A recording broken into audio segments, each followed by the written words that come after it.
All right, guys. Hey, it's Jeremy Citadel, and it's Friday, and I wanted to throw a thought out there for you, a concept, and that concept is that conflict is good. Conflict is good. And I would even argue that conflict is a must in a lot of different situations. Now, the general perception around conflict is that it's bad. It's bad to be in conflict, right? Well, let me go to the dictionary and read one definition of conflict, which is to be incompatible or at a variance and to clash. To be incompatible or at a variance, semicolon, clash. So why is that good? Well, I won't go into every scenario where that's good, but let me preface it by saying respectable conflict is good, right? I think if there's an underlying tone of respect, and if it's done in a way that's not trying to destroy, rather it's done in a way that's trying to create or solve a problem, it's a fucking must. Dynamic conflict, positive conflict, creative conflict, clashing is a must. In our context, when we're talking about project management, construction management, it is a fucking must. Why is that? Our job as a project manager or construction manager is to compel action by a number of different people, companies, trades, suppliers, in an effort to meet a common goal of completion of a project. And so when you've got a complex project, or you've got any project that has more than two people working on it, the project manager, the construction manager, their job is to compel action, to organize action, to meet certain expectations, such that you get to a common agreed ending, and get done and be complete. And so in doing so, you've got people that have different agendas, right? They're not all aligned. They've got different schedules. They've got different things going on in their life. There's a lot of different things going on for every individual that's involved in a project. And so again, our job is to keep things organized, to maintain schedules. And so, is there incompatibility? Absolutely. You know, when you look at everybody on a job site or involved in a project, very rarely is that one project the only thing that everybody's got going on. Everybody's got a lot of projects going on. They've got other deadlines. They've got other incentives. They've got other, agendas. They've got other goals. But on any particular project, our job, again, is to keep everybody together, marching down the road towards a common goal. So is there going to be incompatibility? Yes. Is there going to be variance? Yes. Our job is to solve that. Is to manage around that, right? So it's to be expected. So you can do one of two things. You can clash, right? I can bump up against you and say, look, this is what we need to do as a team to hit that next milestone, to hit that next goal, to align our agendas, right? We can clash, and I can say, this is what needs to happen. I know that's not what you think needs to happen, or this might not align with your goals, but as the project lead, this is what we're saying needs to happen. Let's talk about it. And sometimes you're going to get answers that aren't going to work. Again, we're going to clash, and I'm going to say, look, no, this is what we feel needs to happen. Let's find common ground. I'm not going to agree with everything that you say. We're not going to agree, but we've got to bounce ideas off each other, right? We've got to discuss. We've got to have a collaboration, and that's not always going to happen in the nicest, smoothest way. It's just not. It's not fucking reality. It's not the world we live in.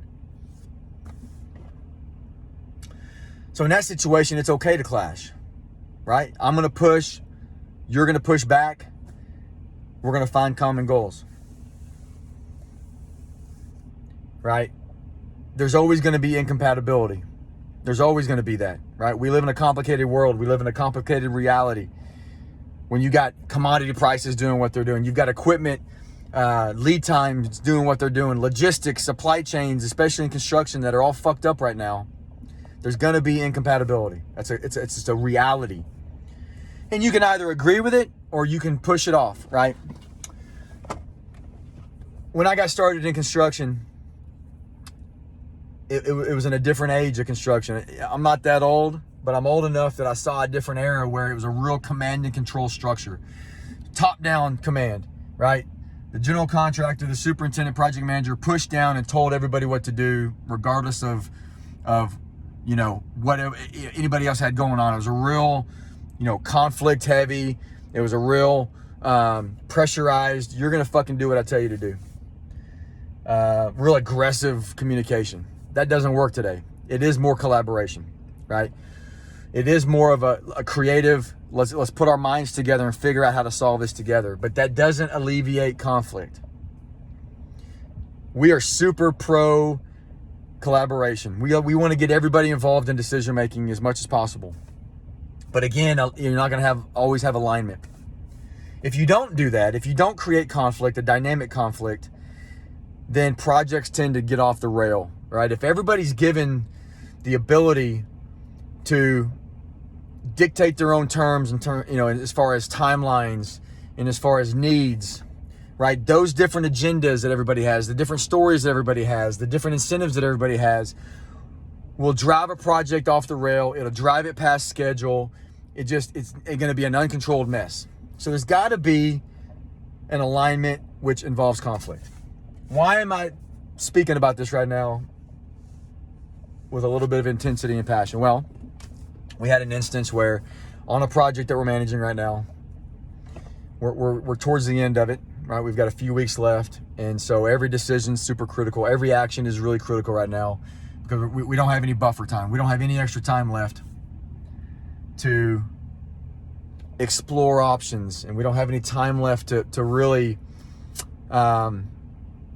wait on decisions, right? It's a really critical area. You know, things pop up, we have to make a decision, we have to act. Things happen, we have to make a decision, we have to act. Well, we've got a certain system that needs to be installed that has to have a lot of input from a lot of different people, a lot of different consultants and people on the project. And as we're building out timelines, we're trying to issue, hey, this is how much time you need to make a decision, to provide, you know, documentation, to give us answers, what have you, right? So we're managing the schedule in a way that we're going to be successful. And we ran into one group that, you know, couldn't commit to the timeline. And the way that they answered was, in my opinion, disappointing, right? It was our request for a deliverable was answered with basically saying, hey, we've got other deadlines, right? We've got other important things we got to do. So we'll get to you next week. And that's not what we want to hear when we're working as a team and we're collaborating, right? I don't want to hear that you've got other priorities. I know you've got other priorities. I know you've got other clients. I know you got other agendas. I know that already. But I don't want that thrown out into discussion as to why you can't help us. Meaning, hey, we've got other priorities, so we'll get to you when we're going to get to you.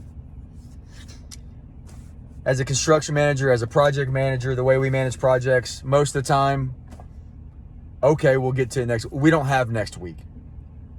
We've got today, right? And we need a deliverable by tomorrow, whatever it is. So my comment back was, that's disappointing, right? The way you answered that question to me is disappointing, considering what is at risk on this project, considering what our, you know, aligned goals on this project are. You know, you telling me that you've got other priorities and that you'll get to us next week, to me was disappointing, and I said so. And that particular person got offended by it. And they responded in kind with a long email about how offended they are. Well, again, we're in a society where people they don't like to get offended. And I'm not going to go down the PC, the political kind of road of what's right and what's wrong, because that's not important here. The important part is that, you know, having conflict can't be avoided. It needs to be invited. We need to invite that clash, because that's what's going to create better solutions. If we just go with the status quo and we just go with what everybody on the surface thinks they can do, then you're never going to create anything substantial. There's no room for practicality. There's no room for being reasonable. Nothing great was ever created by being reasonable. It was created through conflict, through you know, bouncing off each other, through pushing and pulling. And so that's how we like to manage projects. And so that's it, guys. I'm going to wrap it up with basically, if you're not prepared to get into some conflict, and I'm not, you know, and that's with our team, our internal team, we bounce off each other. We push and pull, because that's how you create really cool shit. That's how you get to the answers that are really going to drive progress. That's how you're really going to keep a schedule on track. That's how you're going to really create something special on projects, is fostering that dynamic conflict. So I'd have you consider, if you're not leaning into conflict, you're not getting full performance. If you're not leaning into conflict, respectful conflict, dynamic conflict, then you're not getting everything out of your team. You're not getting everything out of yourself. So guys, if you agree with me, hit the like button, subscribe. If you don't agree with me, I'd love to hear your comments down below. But either way, thank you. Have a good weekend. I'll talk to you next time.